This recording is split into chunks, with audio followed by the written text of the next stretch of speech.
Do you recognize that moment when you tell yourself it's better to just drop it? When you decide the argument isn't worth having? When you convince yourself you're taking the high road?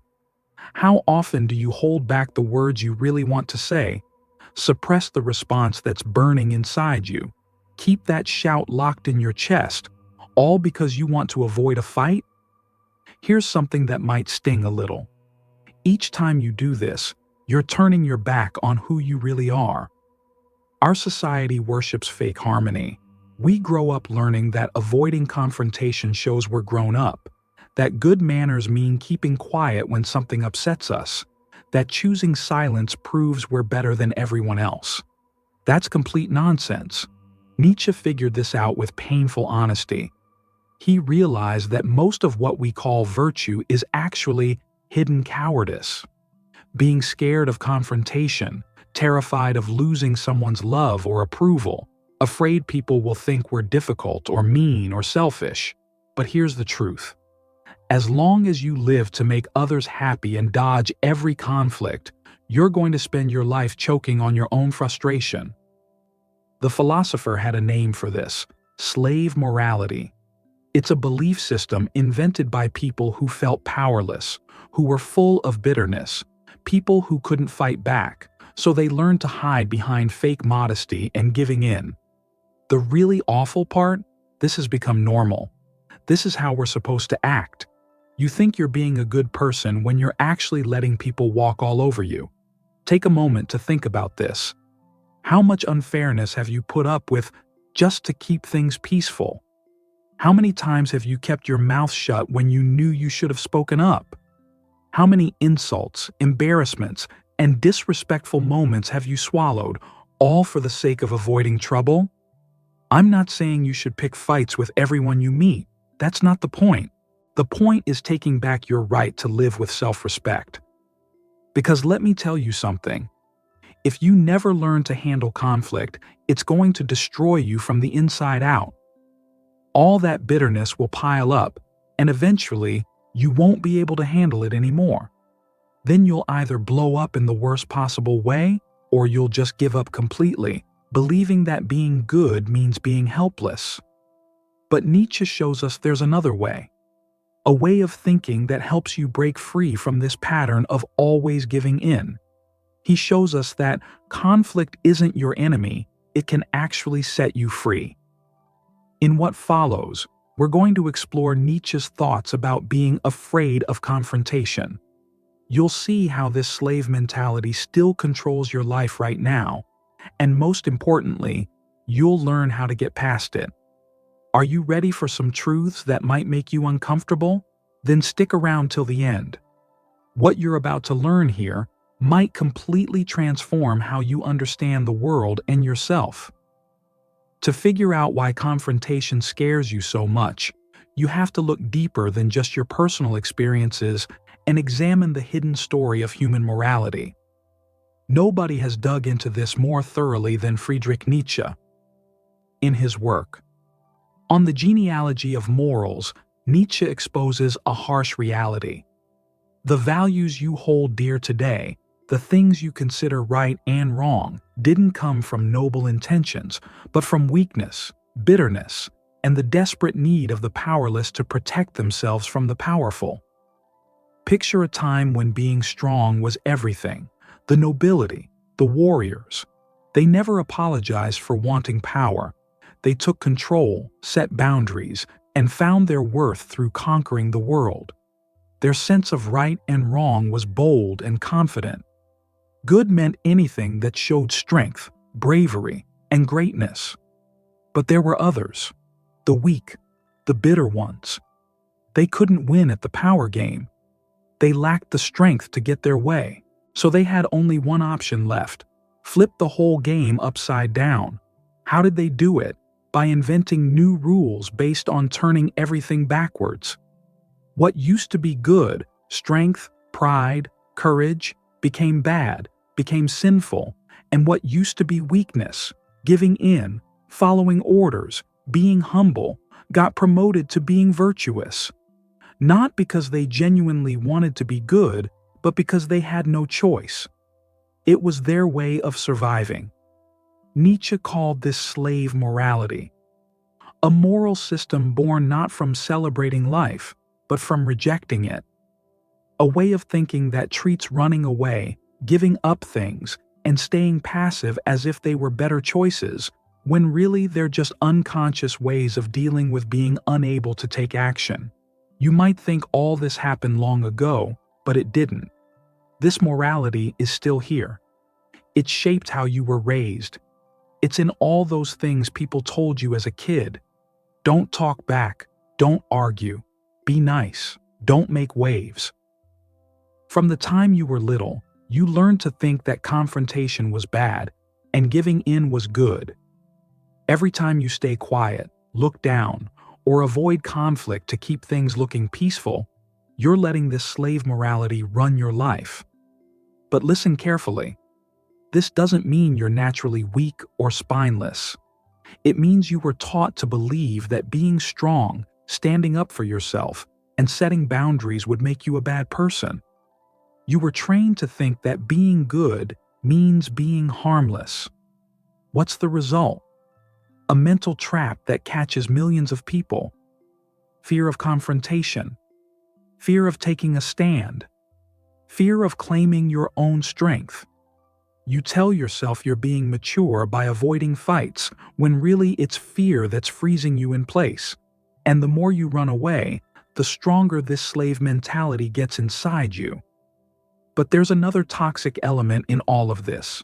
When you hold back your frustration instead of expressing it, that anger doesn't just vanish. It stays inside you, slowly turning into something much worse.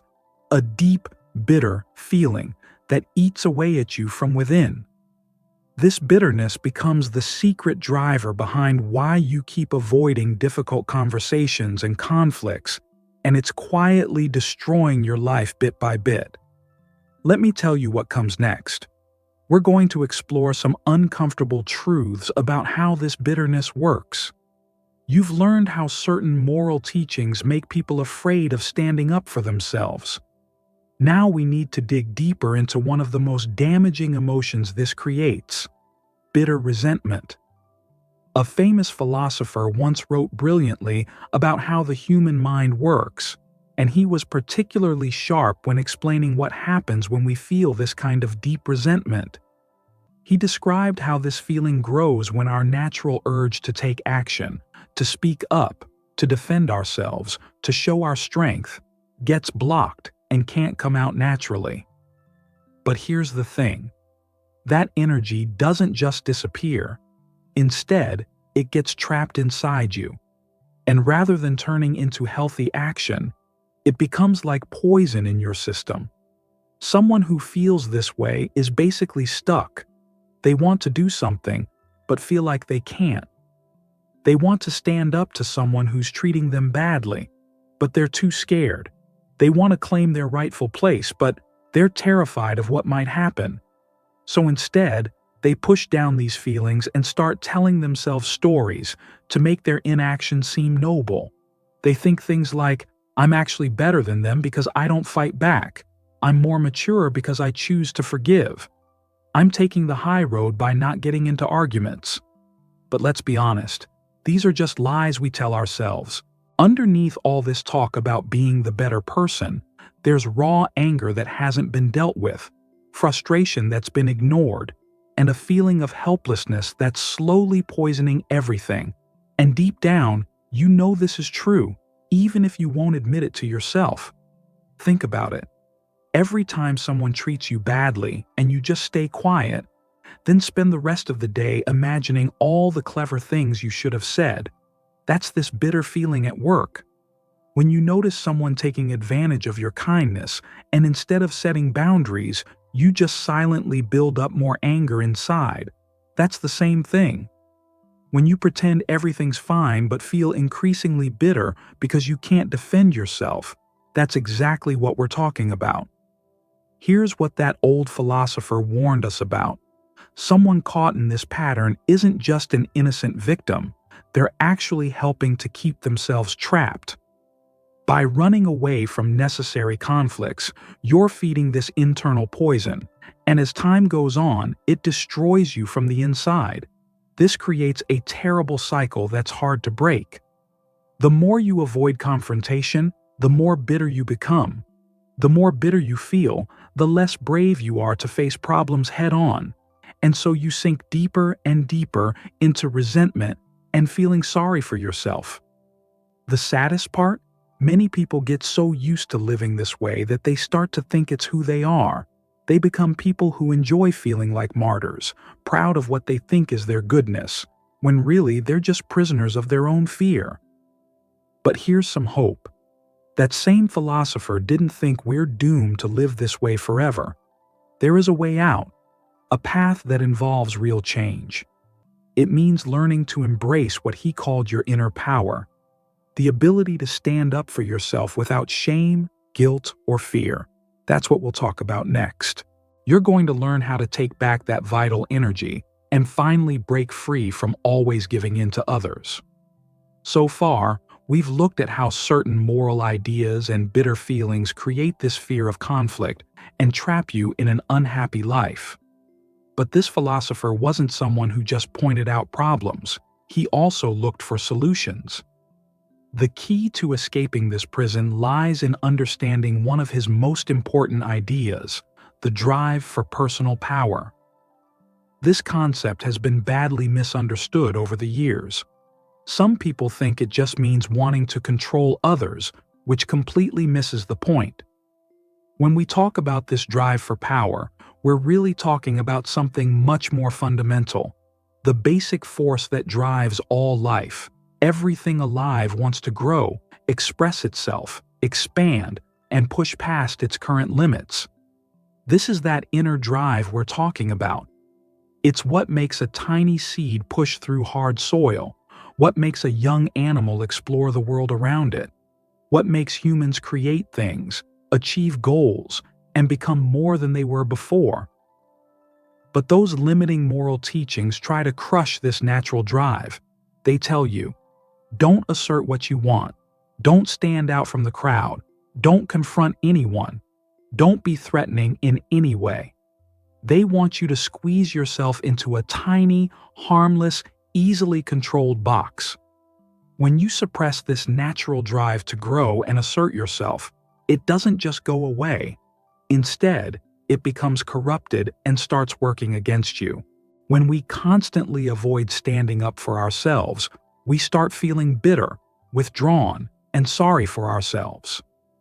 Getting back your inner strength means reconnecting with that essential energy you were told to suppress. It means letting go of the false belief that being good means always giving in. It means understanding that life involves struggle and that consciously facing challenges is about affirming who you are, not causing unnecessary harm.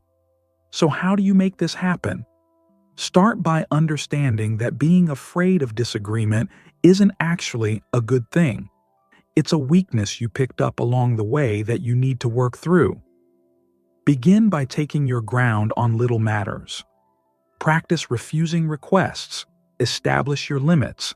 Take back your right to live completely. Then, develop the bravery to meet life's unavoidable struggles with awareness and being present. Not to harm others, but to express yourself in the world. Inner strength isn't about controlling others. It's about stopping others from controlling you. It's about living honestly, standing tall, with a liberated spirit. But this kind of change doesn't happen quickly. It needs a thorough journey, an internal rebirth. To describe this journey, he created one of philosophy's most powerful images, the transformation of the spirit, moving from carrying burdens like a pack animal to fighting like a wild cat, and finally to creating like a young person. This is what we'll look at next. You'll learn how to stop being the burden carrier that accepts submission, to become the fighter that wins independence, and ultimately, the creator that makes fresh principles. Let's keep going. He didn't just show us the hidden toxins of victim thinking and bitterness. He also gave us a symbolic guide for the inner change that everyone must go through to break free from these restrictions. In his book about a wise teacher, he explains the three changes of the spirit: the burden carrier, the fighter, and the creator. This isn't just any comparison. It's a guide for living, a way to freedom. Let's begin with the burden carrier. This represents the spirit that takes on heavy loads. It bends under the pressure of what others expect, social rules and moral duties forced on us by a society that worships being passive. You should obey. You should be modest. You should hold back your frustration. You should stay away from arguments. The burden carrier accepts everything. It's tough in its ability to put up with things, but this toughness produces nothing. It's the toughness of giving up, not of making something new. Even worse, the burden carrier feels proud of its own pain. The more it gives in, the more it thinks it's being good. Most people exist in this phase. Maybe you see yourself here, but he doesn't abandon us there. A time comes when the burden-carrying spirit rebels. It can't handle the weight of the falsehoods it carries anymore. It wants independence. It wants to stand up for itself. For that, it must become a fighter. The fighter represents the spirit that discovers how to refuse. Refusing external demands. Refusing victim thinking. Refusing social expectations that make it smaller. The fighter embodies awakened inner strength. But notice, the fighter doesn't try to destroy just for destruction's sake. Its battle is for room, for an inner space where it can exist genuinely. To win this space, the fighter must confront the biggest of all monsters, the monster of you must. This monster glows with countless armor pieces, and each piece has a rule written on it. You must be gentle. You must give in. You must avoid disagreement. Defeating this monster takes bravery. You'll have to handle disapproving stares, harsh words, being pushed away. You'll have to work through the shame that's been built into you since you were small. But this fight is necessary, because only when you learn to say a real and thoughtful no do you escape from the jail of submission. Then comes the final change, the creator. The creator is the reborn spirit, free from the burden carrier's weight, free from the fighter's defensive needs.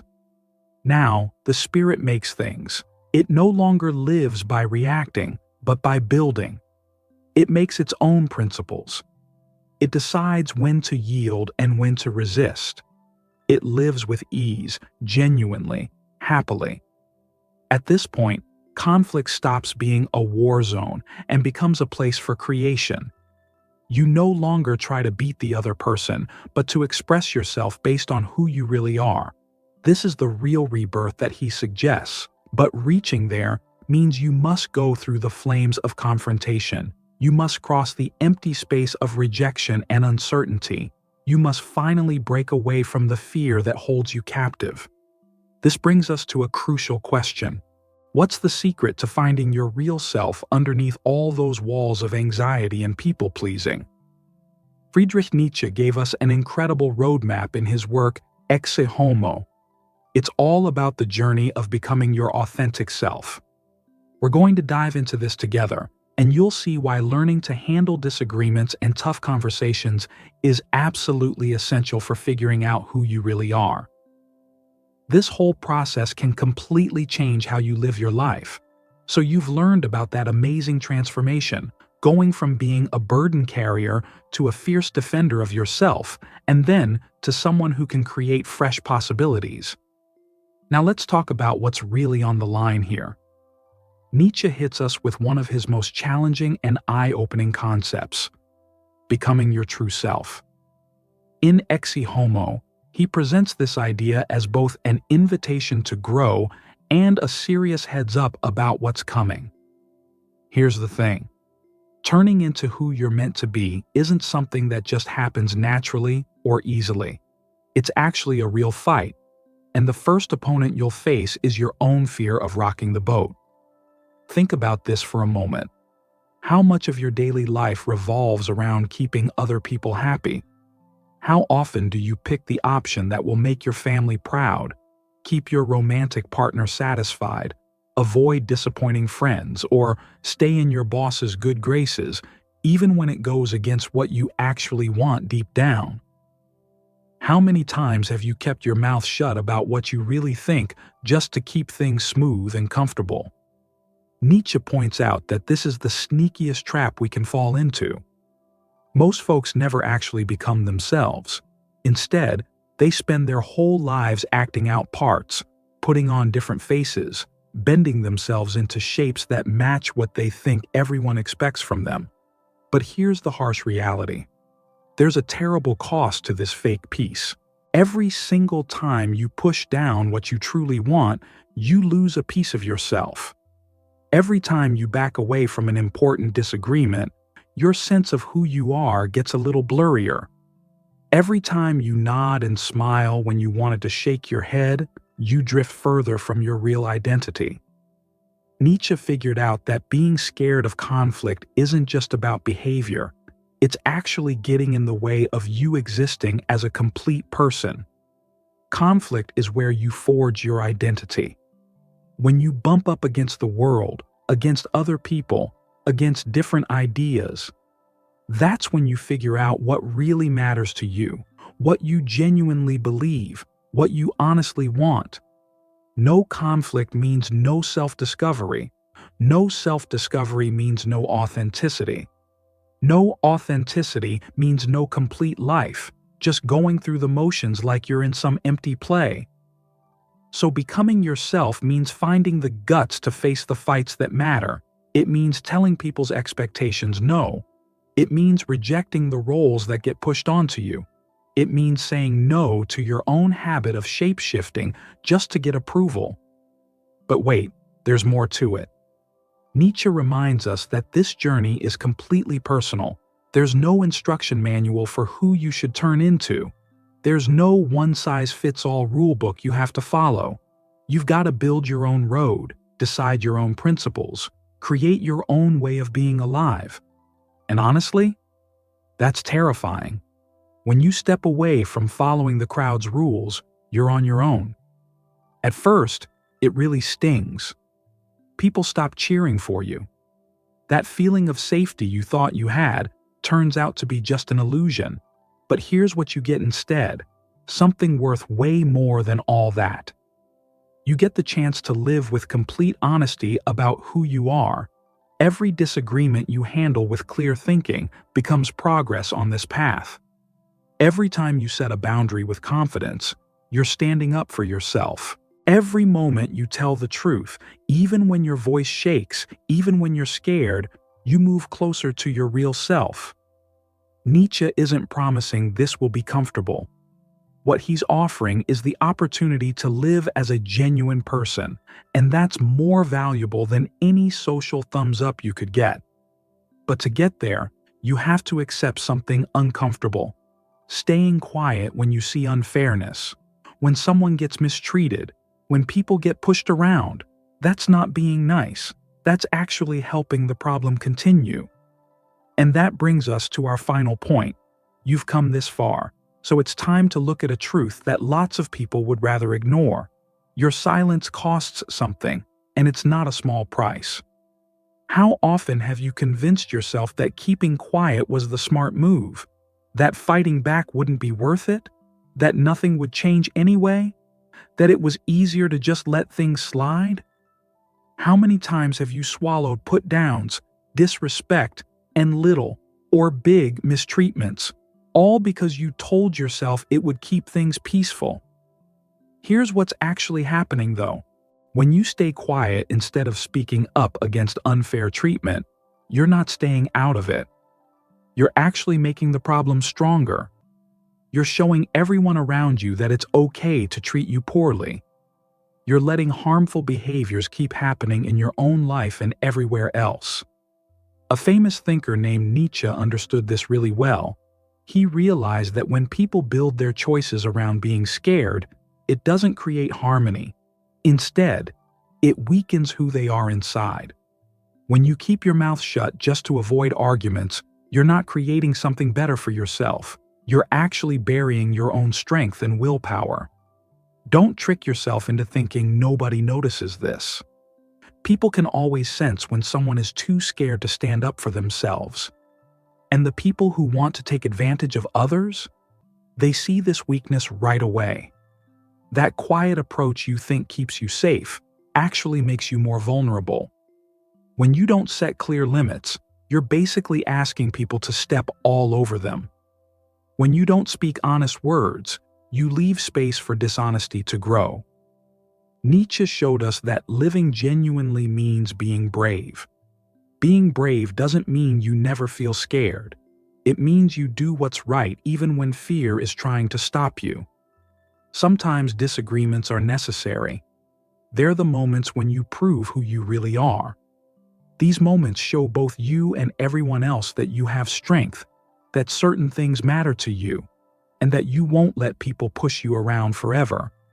So when that feeling comes up again, that urge to just stay quiet and hope things work out, stop and think about it.